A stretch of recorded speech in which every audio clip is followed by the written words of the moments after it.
Kulangirire mungu ekulima begeni. Kutivi. Oba tokiraba naye babaye soma gwe mvudde mu kulonda mwana. Basaba ne banyabo. Yogera n'eddoboozi ddene. Amanya. Situka. Soma ng'osose. Yogera tonda bisana. Situka. Langirira. As the matters gone by elections on 15th February 14th. Tokiika nsingo ndabisa.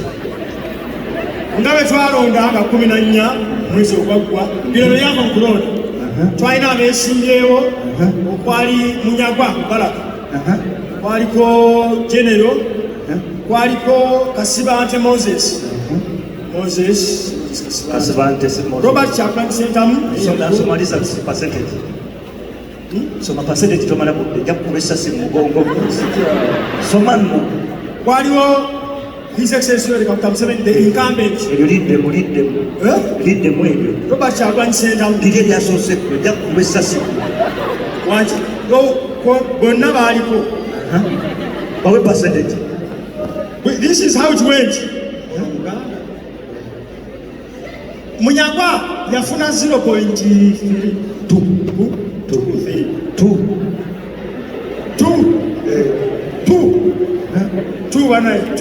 Munasonyiwa ba TV yafuna 2%. Kasibante Tokiika nsingo mwana. Wanu gwe soma wanu. Nja kukuba essasi gwe nkwera. 5. 1. Kasibante yafunemu. Soma ddago yangu. Naye njagala bategeeza addako eyakwata obululu omungi ennyo era nga yafuna ebitundu 87. Towuna gwejja kukuba essasi.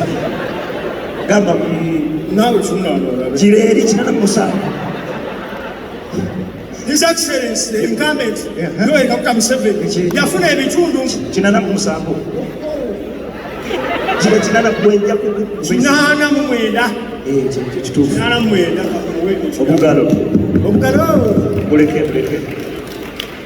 His Excellency Robert Kyagulanyi Ssentamu 10.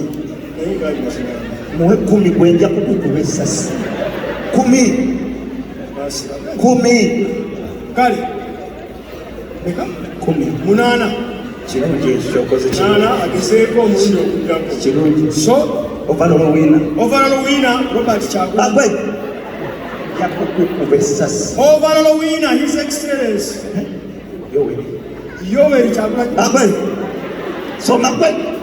Yoweri Kaguta Tibuhaburwa Museveni. Obugalo.